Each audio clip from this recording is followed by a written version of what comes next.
teman-teman yang ingin menjadi pribadi yang berkarakter, berkompeten, berwawasan luas dalam pelayanan publik dan juga pengambilan kebijakan publik, bisa bergabung bersama kami di Magister Administrasi Publik Universitas Kadiri. Let's join with us. Rasanya saya hari ini, saya Restu Gustiono dalam podcast Generator, Generation of Creator. Karena pada edisi kali ini, saya berhasil mengundang bintang tamu yang sangat spesial. Ia merupakan seorang pemimpin bagi dirinya sendiri, pemimpin bagi keluarganya, dan juga pemimpin bagi organisasinya yang telah berkecimpung lama di dunia ASN hampir puluhan tahun. Dan langsung saja kita sambut Bapak Nugroho. Oke, baik Pak Nur, bagaimana kabarnya hari ini? Alhamdulillah sehat-sehat. Alhamdulillah. Bapak, terkait tema podcast kita hari ini kan kepemimpinan ya Pak ya. Dan kebetulan sekali Bapak merupakan seorang pemimpin yang sudah berkecimpung lama, belasan tahun, mungkin juga hampir puluhan tahun. Jadi saya ingin menggali dan syukur-syukur bisa menjadi inspirasi bagi generasi muda di dunia ASN. Menurut Pak Nur sendiri, pemimpin itu seperti apa sih Pak? Oke, terima kasih sebelumnya Mas Restu ya. Iya. Selamat pagi pemirsa semuanya. Kali ini ini intinya bukan menggurui ya, kami cuma mau bercerita, berbagi pengalaman ya terkait dengan pemimpin atau kepemimpinan. Iya, siap. Jadi disebut pemimpin itu ya pasti karena ada yang dipimpin. Iya. Jadi ya minimal tadi disebutkan pemimpin untuk dirinya sendiri. Nah ini kadang juga masalah ini. Kita memimpin diri kita sendiri kadang juga nggak berhasil. Berhasil ya. Jadi kepemimpinan itu atau proses memimpin itu merupakan sebuah proses untuk mempengaruhi. Mempengaruhi siapa? Mempengaruhi orang yang dipimpin. Ya. Jadi tidak akan pernah dikatakan pemimpin kalau kita atau sang pemimpin ini tidak bisa mempengaruhi yang dipimpinnya. Mempengaruhi untuk apa? Mempengaruhi untuk mencapai tujuan yang kita inginkan bersama atau yang sudah ditetapkan secara bersama. Bukan tujuan yang ditetapkan oleh sang pemimpin, bukan, tapi antara yang dipimpin dengan yang memimpin. Itu tujuannya disamakan dulu. Jadi proses itu didahului dengan penentuan tujuan. Nah, ini awal dari kepemimpinan itu, menentukan tujuan dulu, kemudian kita raih, kita capai secara bersama-sama. Kira-kira kepemimpinan gambarnya seperti itu. Iya, benar sekali Sobat Unik. Jadi highlightnya itu seorang pemimpin harus bisa mempengaruhi timnya untuk bersama-sama bisa mencapai tujuan yang diinginkan. Luar biasa sekali. Tapi Pak, dalam proses mempengaruhi, dalam proses untuk membawa timnya itu bisa mencapai tujuan kan pasti ada saja kendala toh Pak. Nah ini kira-kira kendala yang biasa terjadi itu apa saja ya Pak? Ya, ini mungkin yang akan saya ceritakan ini terkait dengan apa yang saya alami. Ya. Oke, pengalaman pribadi ya Pak? Ya, karena saya ini di jajaran aparatur sipil negara atau orang sering menyebut pegawai negeri sipil ya. Kata sipilnya ini kan juga ternyata ya sulit. Sipil itu kan rakyat ya, jadi tugasnya itu melayani rakyat. Jadi apapun ceritanya di dunia saya, di dunia pegawai itu ya mensejahterakan rakyat, membahagiakan rakyat. Nah ini ternyata dinamikanya cukup tinggi. Jadi kadang kita sendiri di sisi birokrasi pemerintahan pegawai ini kadang juga banyak menemui kesulitan. Apa ya bahasa Jawanya? Ngompaki temannya ya, menselaraskan jajaran kita sendiri. Ini yang pertama itu. Jadi kita harus mampu menggerakkan birokrasi ini untuk mencapai tujuan yang sudah kita tetapkan, yang sudah ditetapkan oleh pemerintah. Dalam hal ini tempat kerja saya adalah pemerintah daerah. Ya. Nah kebetulan saya ini bertugas di sekretariat daerah. Iya, Tugasnya ini adalah merumuskan kebijakan. Sekretariat daerah itu kalau di sebuah organisasi itu seperti kantor pusat. Ya. Jadi pusatnya pusat ya. Kalau yang sekarang lagi tren kan namanya dekengan pusat. Nah, sekali, itu ya yang seperti itu. Kemudian ini titik sentralnya ada di sekretariat daerah. Di situ itu ada beberapa program ya. Program yang harus dirumuskan kebijakannya. Di antaranya perumusan kebijakan untuk program pemerintahan dan kesejahteraan rakyat, kemudian pembangunan dan perekonomian. Ya. Jadi ini kami tugasnya memformulasikan, membuat kebijakan-kebijakan seefektif mungkin untuk mengintervensi publik masyarakat ya, agar masyarakat ini sejahtera. Intinya itu sejahtera. Namanya sejahtera kan indikatornya banyak ya. Ya paling tidak ada masalah dengan transportasi, infrastruktur, kemudian dengan alam, kemudian dengan pendapatan mereka, lapangan pekerjaan dan lain sebagainya. Nah ini yang menjadi konsen kita sehari-hari, merumuskan kebijakan bisa berwujud rekomendasi, bisa berwujud regulasi, tergantung situasi atau masalah yang muncul. Jadi semua pasti diawali dengan mengidentifikasi, kenali permasalahan yang terjadi di masyarakat, kita tangkap, kita rumuskan, selanjutnya kita proses, kemudian kita buat kebijakannya. Setelah itu dilaksanakan, kemudian dievaluasi ya, apa kendala-kendalanya atas kebijakan tersebut. Jadi panjang prosesnya. Efektifnya di mana? Efektifnya itu ya dalam rangka semudah mungkin mencapai tujuan ya. Misal contoh ya, ini yang lagi terjadi kan di Nganjuk ya ini ya. Ini kan krisis LPG ya. Ya, yang itu LPG yang melonnya 3 kg. Ini ternyata kan digunakan untuk pertanian, padahal itu seharusnya kan untuk memasak ya. Nah, ini ada penggunaan lain sehingga konsumsinya ini bertambah.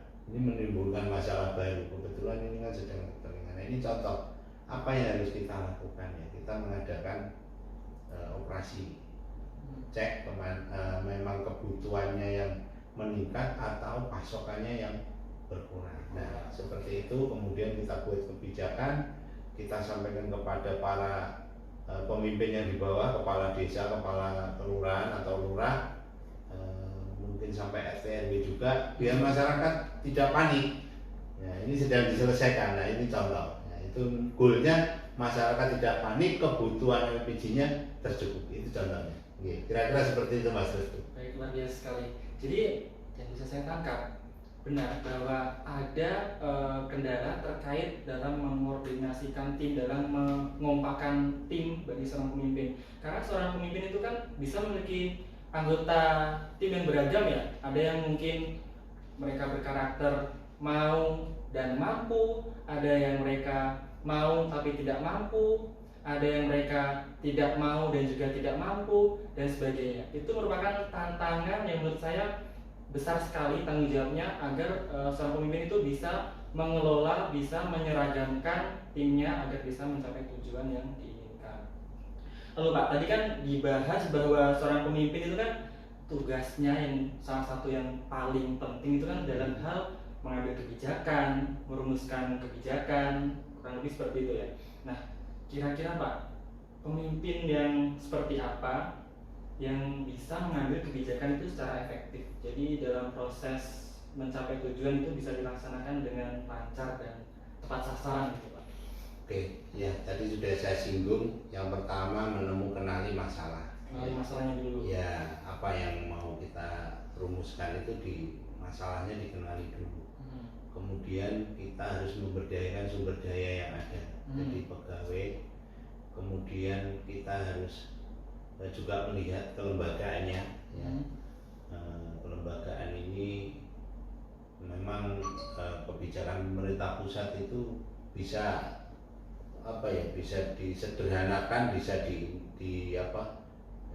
dibuat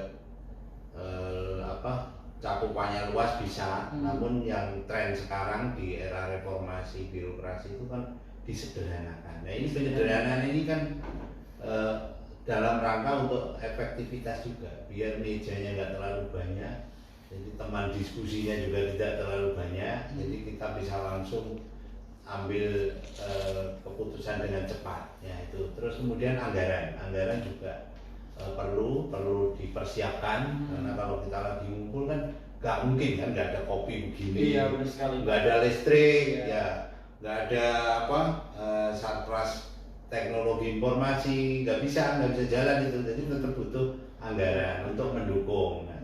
Nah kebetulan posisi saya ini kan di kepala bagian ya, dan di sekretariat kita ini kan ada 11 bagian, jadi masing-masing punya peran, punya SDM, punya sarprasnya masing-masing. Nah ini harus benar-benar diberdayakan. Tapi yang utama itu adalah kenali masalah tadi, ya. Kemudian berprosesnya perlu dukungan-dukungan yang saya sebutkan tadi, yang berujung di anggaran itu. Benar sekali teman-teman, saya setuju sih. Jadi kita memang harus bisa mengidentifikasi masalah yang terjadi di organisasi kita itu apa, kita cari solusinya bersama tim yang efektif, yang kompak itu tadi, dan tujuan kita insya Allah bisa tercapai. Dan jangan lupa harus didukung dengan faktor anggaran yang mencukupi, karena anggaran itu salah satu hal yang krusial juga ya Pak ya, dalam sistem pemerintahan. Tapi Pak, jadi kan kita di dewasa ini ada pemimpin yang senior yang sudah banyak memiliki pengalaman, ada pemimpin yang masih muda, atau katakanlah ini terkait power restoration, atau kita harus belajar dari pengalaman kita agar bisa menjadi pemimpin yang bijak. Mungkin Pak Lut bisa memberikan saran bagi pemimpin muda yang akan berkecimpung sebagai leader di organisasinya, Pak. Oke, ya tepat sekali Mas Restu ya. Jadi ini kaitannya sama isi kepala. Iya, ya. Isi kepala, mindset ya Pak. Jadi kalau pemimpin ini isi kepalanya kosong, ini berbahaya. Dia tidak mampu menggerakkan, tidak mampu memotivasi, tidak mampu merencanakan, ya akhirnya tidak mampu menghasilkan. Jadi wawasan, ilmu ini kenapa saya sekolah lagi? Ya ini isinya saya rasa masih kurang ini, karena dinamika masyarakat makin tinggi, ternyata ilmu sarjana saya kurang, makanya saya menempuh pasca sarjana di unit ini ya. Alhamdulillah, masih ada semangat untuk belajar. Ya, beberapa kali kuliah saya lihat, oh iya ini yang saya cari. Saya ketemu fenomena itu ada di masyarakat, dibahas di kampus. Jadi pemimpin itu isi kepalanya nggak boleh kosong, wawasannya, ilmunya. Ya. Jadi terus kemudian juga ya harus variatif. Ya harus punya ilmu ekonominya sedikit-sedikit, ilmu kebijakan publiknya, kemudian manajemen sumber daya manusianya harus. Nah, dan tidak harus kuliah. Nah, sekarang kan zamannya maju, semua ada di internet. Ya, jadi kemampuan untuk menangkap informasi, pengetahuan ini tidak mengenal usia. Ada anak muda itu, ya ini idealnya anak muda harus lebih daripada orang yang sudah generasi tua gitulah katakan. Seperti saya ini kan sudah kepala 5 ini, tapi saya nggak mau kalah. Saya nggak mau kalah sama yang muda-muda. Saya tiap hari itu wajib baca berita, pengetahuan di internet. Kalau enggak, saya tidak bisa mengimbangi staf saya, tidak mengimbangi atasan saya, teman-teman sederajat, sekolega dengan saya. Jadi kuncinya ada di situ, harus belajar supaya ada isi di kepala. Kira-kira seperti itu. Baik, luar biasa sekali teman-teman. Jadi memang benar ya, kita itu baik sebagai pemimpin yang muda atau pemimpin yang senior itu tetap harus memperbarui ilmu pengetahuan kita. Nah, di sini menurut saya ada sedikit yang mengganjal Pak di kepala saya. Pemimpin itu kan harus kreatif ya Pak ya. Kira-kira Pak, untuk bisa menjadi pemimpin yang kreatif, yang visioner, yang bisa merancang perencanaan jauh ke depan untuk mencapai tujuan organisasi itu, kira-kira apa yang harus dilakukan Pak?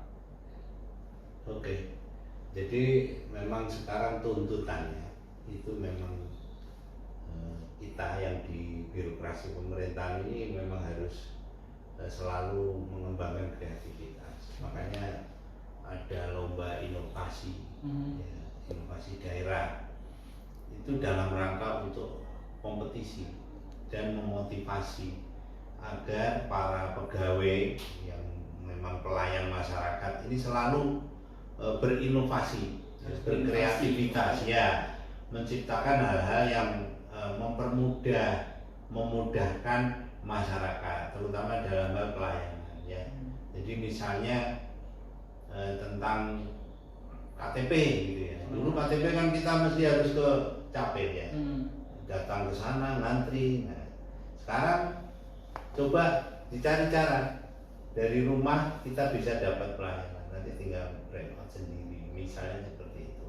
Jadi kreativitas ini harus terus digali dan dikembangkan, dan untuk bisa seperti itu kita wajib terus bergerak. Jadi tidak puas dengan hal-hal yang sudah kita raih saat ini. Jadi maksud yang ini tok. Nah, harus ada pikiran-pikiran keluar dari kotak itu. Umpomo ya, misal saya di alun-alun gitu, terus ada anak sekolah ngerjakan PR, sekarang kan nggak tren itu kalau harus di rumah, mesti kan di kafe atau di tempat publik gitu kan. Di situ gimana biar nyaman, oke, kita siapkan wifi gratis. Nah seperti itu kreativitasnya harus selalu dimunculkan ya. Jadi harus terus bergerak, jangan pernah puas dengan yang sudah kita capai atau raih sekarang. Kira-kira seperti itu Mas. Jadi seperti ini ya teman-teman, bisa saya simpulkan bahwa visibility lalu juga kreativitas itu bisa kita raih, bisa kita dapatkan jika kita itu mau banyak belajar, menambah referensi, terus bergerak, jangan hanya diam duduk di dunia comfort zone kita. Lalu Pak, ada istilahnya mengatakan bahwa pemimpin itu kan juga harus sadar diri ya Pak ya, atau istilahnya itu harus memiliki power introspection, jadi harus bisa mengukur kemampuannya Pak. Jadi misal ada pemimpin yang ingin membuat kebijakan, yaitu harus tahu kemampuan potensinya itu seberapa besar agar kebijakan yang dia buat itu tidak overrate, tapi juga tidak terlalu biasa atau lempeng-lempeng aja, seperti itu. Itu gimana ya Pak cara membangun agar kita itu bisa memiliki power introspection atau kekuatan untuk menggali potensi kita? Oke, ya memang tidak bisa dipungkiri ya. Keberadaan kemampuan diri kita, kemudian bagaimana cara diri kita mengaktualisasi diri, ini diri dalam arti pemimpin ya, ini sangat penting ya, karena pengikut itu biasanya terpengaruh oleh pemimpinnya ya. Ya, kalau pemimpinnya ini bisa jadi teladan yang baik, dia bisa mengajak, ayo gitu. Jangan begini terus, nanti akan bergerak lebih cepat ya. Akan bergerak lebih cepat, tujuan juga akan lebih cepat tercapai ya. Jadi kemampuan sang pemimpin ini memang harus selalu ditingkatkan. Kemudian berikutnya jangan lupa kita ini punya batas. Kalau di birokrasi itu ada batasnya. Nah kita punya atasan, ini jangan melampaui batas itu ya. Jadi pada saat kita merumuskan sesuatu, kita tahu oh ini kewenangannya misalnya provinsi. Nah, ya udah kita stop, kita harus koordinasi dulu ke sana ya, menggali kebijakannya provinsi seperti apa, misalnya tentang tambang gitu ya. Tambang kan ini lagi konflik ya. Kabupaten kota nggak ngerti apa-apa, nggak pernah diminta izin tapi menerima dampaknya ya. Nah, ini kayak contoh seperti itu tidak bisa kita terus stop tambangnya, nggak bisa ya. Jadi kita harus koordinasi dengan provinsi yang mengeluarkan izin. Ya. Ini bagaimana? Nah itu tidak boleh terus kita arogan, ini Nganjuk, ini wilayahku. Oh, aku harus stop ini, nggak boleh ini. Sementara yang menandatangani izin bukan kita. Misalnya seperti itu. Jadi kemampuan harus ditingkatkan, tahu batas. Tahu batas, Ya, benar sekali Pak. Ya, Arogan. oke, siap. Itu kira-kira itu Mas Restu ya. Luar biasa, saya juga setuju dengan pernyataan dari Pak Nuh kali ini. Karena apa? Kita itu jangan merasa kalau sudah bisa lalu kita bisa menyelesaikannya sendirian. Karena ada instansi yang ada di atas kita yang bisa kita ajak untuk koordinasi, untuk rembukan, menemukan solusi bersama-sama. Baik Sobat Unik, jadi kesimpulan podcast yang bisa saya simpulkan itu adalah yang pertama, untuk menjadi pemimpin yang efektif, yang bisa mengambil kebijakan yang efektif, yang bisa berguna bagi organisasinya. Itu yang pertama, kita harus mengidentifikasi permasalahan terkait kebijakan yang akan kita ambil. Yang kedua, kita harus menggerakkan, mengguyur rukunkan kelompok atau anggota tim kita agar kinerjanya nanti enak gitu kan, bisa mencapai tujuan bersama-sama ya Pak ya. Lalu jangan lupa kita harus menyusun anggaran sebagai fasilitas pendukung, karena kalau kita udah ada kemampuan tapi tidak didukung dengan anggaran, nanti tidak akan jadi apa-apa program kita. Dan yang terakhir, jangan sampai kita itu merasa sombong, merasa jumawa meskipun sudah memiliki kemampuan yang mencukupi terkait pengambilan kebijakan publik, tapi sebaiknya tetap koordinasi dengan instansi ataupun pimpinan yang lebih tinggi. Kurang lebih seperti itu Sobat Unik. Sebelum kita tutup, kita boleh minum dulu Pak. Ini sudah dihidangkan minuman yang menyegarkan. Kalau saya ini teh. Wah, ini kopi nih, pas banget ini. Pagi-pagi minum kopi. Alhamdulillah. Jadi podcast kita, ngobrol kita itu asik sekali Pak ya. Jadi seru, ada informasi yang sudah kita gali, ada ilmu pengetahuan yang bisa kita sampaikan ke para pemirsa, ke Sobat Unik, dan tentunya bagi teman-teman calon pemimpin di masa depan. Luar biasa sekali. Saya ucapkan terima kasih atas partisipasinya Pak Nugroho dan juga audiens yang sudah menyimak kami. Saya tutup. Wassalamualaikum warahmatullahi wabarakatuh.